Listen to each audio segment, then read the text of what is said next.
அனைவருக்கும் காலை வணக்கம். முதல் வீடியோவின் தொடர்ச்சியாக இரண்டாவது வீடியோ 4ஆம் வகுப்பு 2ஆம் பருவம் பாடம் 5 பனிமலை பயணம் பயிற்சி வினாக்கள். முதலாவது, சரியான சொல்லை தெரிவு செய்து எழுதுவோமா? 1. பனிமலை காட்டிற்கு விரைவாக சென்றுவிட முடியாது. அடிக்கோடிட்ட சொல்லின் எதிர்ச்சொல் எது? விரைவாக, அதற்கு தான் அங்கு அடிக்கோடிட்டு அதற்கு உரிய எதிர்ச்சொல் விடையாக எழுத வேண்டும். விரைவாக எதிர்ச்சொல் ஆ. மெதுவாக, உங்களுக்கு மஞ்சள் நிறத்தில் ஹைலைட் செய்யப்பட்டுள்ளது, அதுவே சரியான விடை. விரைவாக, விடை மெதுவாக. அடுத்து இரண்டாவது, என்ன கூட்டல் என்று இச்சொல்லை சேர்த்து எழுத கிடைப்பது? சரியான விடை ஈ. என்னவென்று. அடுத்து மூன்றாவது, அக்காட்டில் இச்சொல்லை பிரித்து எழுத கிடைப்பது? சரியான விடை ஆ. அ கூட்டல் காட்டில். அடுத்து நான்காவது, என்னவாயிற்று இச்சொல்லை பிரித்து எழுத கிடைப்பது? சரியான விடை அ. என்ன கூட்டல் ஆயிற்று. மீண்டும் ஒரு முறை உங்களுக்கு கூறுகின்றேன். 1. விரைவாக எதிர்ச்சொல் மெதுவாக. 2.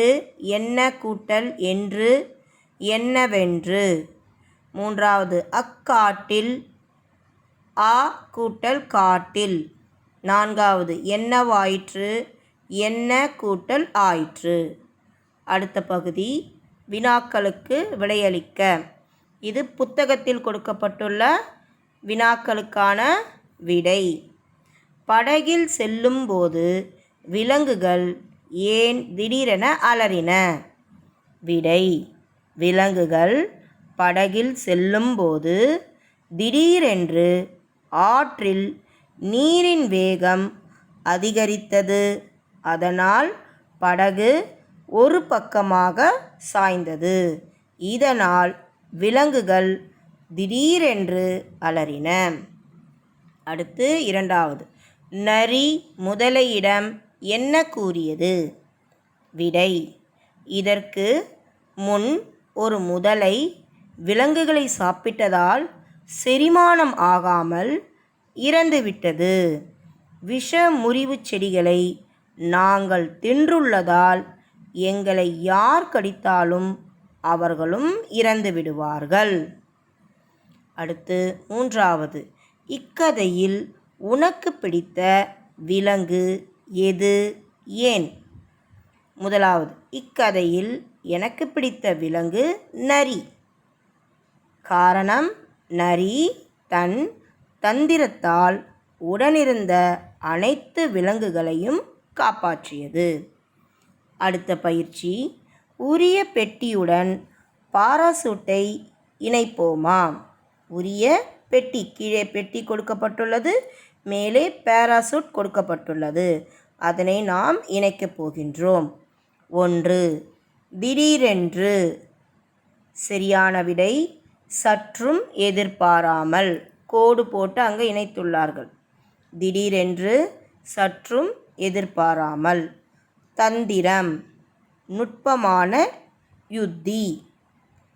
பேணுதல், பாதுகாத்தல். பச்சை நிறத்தில் கோடு போட்டுள்ளது. பேணுதல், பாதுகாத்தல். அலறுதல், சற்றும் எதிர்பாராமல். மன்னிக்கவும், அலறுதல், கூச்சலிடுதல். அலறுதல், கூச்சலிடுதல். சிகப்பு நிறத்தில் கோடு போடப்பட்டுள்ளது. அடுத்த பகுதி, அடுத்த பயிற்சி பகுதி, விடுபட்ட இடங்களில் உரிய சொற்களை நிரப்பி புதிய சொற்றொடர்கள் உருவாக்குக. விடுபட்ட இடங்களில், அங்கு முதல் சொற்கள் வர வேண்டிய இடத்தில் டேஷ் கொடுக்கப்பட்டுள்ளது, இரண்டாவது வர வேண்டிய சொற்கள் கொடுக்கப்பட்டுள்ளது. ஆகவே உரிய சொற்களை நீங்கள் தான் நிரப்பணும். நிரப்பி ஒரு வாக்கியமாக உருவாக்கணும். அதுதான் சொற்றொடர்களை உருவாக்குக. நாம் என்ன சொற்களை அங்கே எழுதினால் அது ஒரு சொற்றொடராகும்? நல்ல நண்பன். எடுத்துக்காட்டுக்கு நல்ல நண்பன். அடுத்தது தூரம் என்று கொடுத்துள்ளது. நீண்ட தூரம். தூரம் என்றால் தொலைவில் இல்லையா? ஆகவே நீண்ட தூரம். மான். மானுக்கு இயற்கையாக என்ன இருக்கும்? புள்ளி. புள்ளி மான். அடுத்தது விலங்குகள் எங்கு பயணம் செய்தது? பனிமலை. ஆகவே பனிமலை பயணம். காடு எப்படி காணப்படும்? அடர்ந்த காடு. வரி குதிரைக்கு எப்படி இருக்கும்? அதன் மீது கோடுகள் இருக்கும். அதுவே வரி குதிரை. இப்போ நம்ம சேர்த்து வாசிக்கலாமா?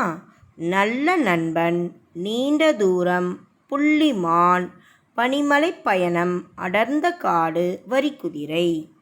இதெல்லாம் நீங்கள் எழுதணுமா? இந்த பயிற்சிகளெல்லாம் நீங்கள் எழுதணும். அடுத்தது மொழி விளையாடு. கட்டத்தில் உள்ள எழுத்துக்களை கொண்டு புதிய சொற்களை உருவாக்குக. உருவாக்கிய ஒவ்வொரு சொல்லையும் கீழே எழுதி விண்மீனுக்கு வண்ணம் தீட்டுக. அங்கே நட்சத்திரங்கள் கொடுக்கப்பட்டிருக்கு. அந்த நட்சத்திரத்திற்கு ஒவ்வொரு நட்சத்திரத்திற்கு கலர் கொடுங்க. அதற்கு முன்பாக இங்கே வட்டத்துக்குள்ள எழுத்துக்கள் கொடுக்கப்பட்டுள்ளது. அந்த எழுத்துக்களை ஒன்று சேர்த்து புதிய சொல் உருவாக்கணும். எடுத்துக்காட்டுக்கு இங்கு வட்டத்துக்குள்ளே இருக்கிற சொற்களை கொண்டு புதிய சொல் உருவாக்கியது குதிரை. அடுத்தது நாய். ஓநாய். வாய். இலை. முதலை.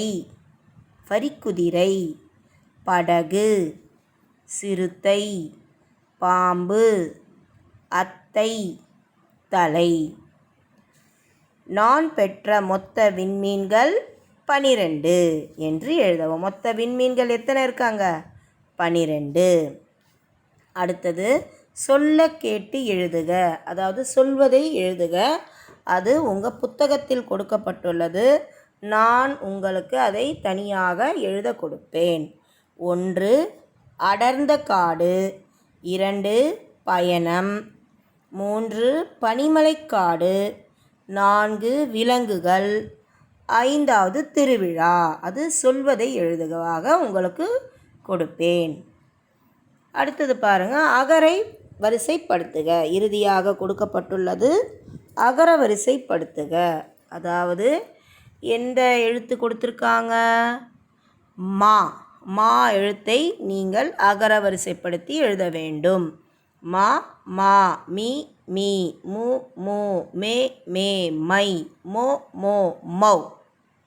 இதுதான் நீங்கள் அகர வரிசைப்படுத்திய வேண்டிய எழுத்து.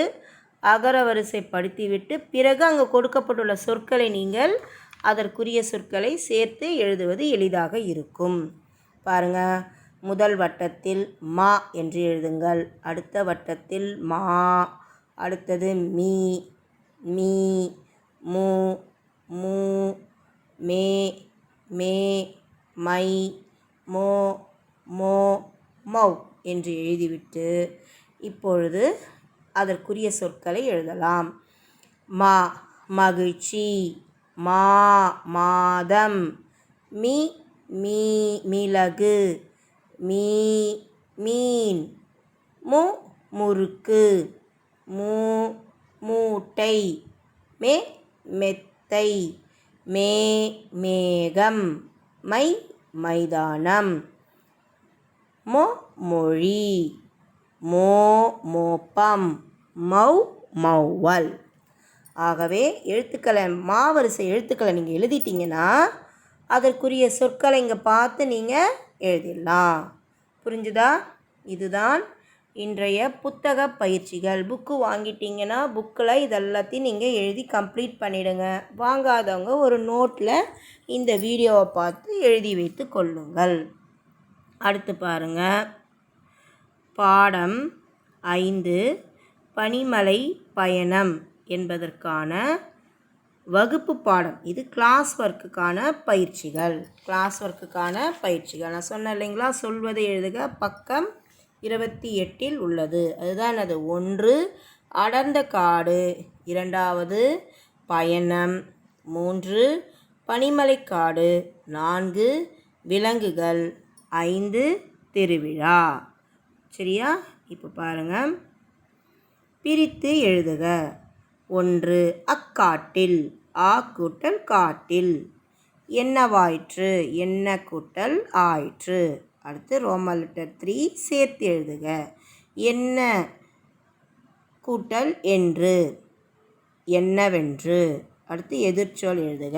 விரைவாக, மெதுவாக. புத்தக பயிற்சியில் நீங்கள் இருக்கிறது எல்லாமே படிச்சிட்டிங்கன்னா உங்களுக்கு வகுப்பு பாடம் எழுத வேண்டிய நோட்ஸு எளிமையாக இருக்கும். அடுத்து குருவினாக்கள். படகில் செல்லும்போது விலங்குகள் ஏன் திடீரென அலறின?